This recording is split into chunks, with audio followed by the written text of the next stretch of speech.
এমনিটা আমার পুরুষরা আমরা পুচিবাই চায় না, তাই না? আমাদের মাদেরকে পুষতেই চায় না, ঠিক তো? যখন কার্ডটা আসবে তখন কিন্তু পুচিবা শুরু করবে হবে, ঠিক কিনা? একটু বুঝতে পারছেন তো?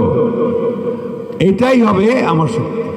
এবং আমাদের চেয়ারম্যান তারেক রহমান সাহেব এটাই হচ্ছে তার মূল লক্ষ্য, যে আমি সমস্ত মাদেরকে আমি ক্ষমতায়িত করতে চাই, ক্ষমতায়ন করতে চাই, তাদের শক্তি বাড়াতে চাই।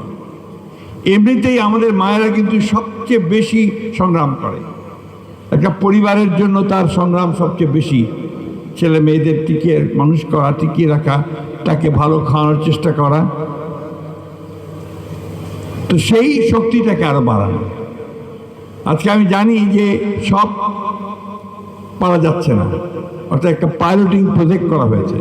আপনারা শুনেছেন যে সারা দেশে মাত্র 14টা ইউনিয়নকে বেছে নেওয়া হয়েছে, যার মধ্য থেকে মাত্র আপনার 550, 600, 700 এরকম পরিবারকে আপনার এই কার্ডটা দেওয়া হবে। কারণ এটা হচ্ছে প্রাথমিক পর্যায়ে, এটাকে বলে আপনার একটা পাইলটিং প্রজেক্ট, অর্থাৎ আমরা আগে পরীক্ষা করছি যে এই কাজগুলো কিভাবে করা যাবে। এই কাজগুলো করতে গিয়ে অনেক ভুল ত্রুটি হবে, অনেক হয়তো বাদ পড়তে পারেন, অনেকে মানে তথ্যগুলো ঠিক নাও আসতে পারে। এই কাজটার মধ্য দিয়ে আমরা সেইগুলোকে শুধরে নেব।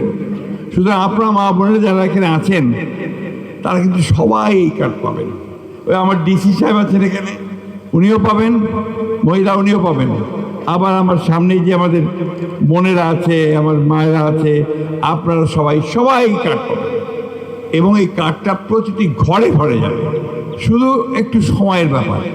শুরু যখন করেছেন আমাদের চেয়ারম্যান তারেক রহমান সাহেব, প্রধানমন্ত্রী তারেক রহমান সাহেব, তখন এটা অবশ্যই সে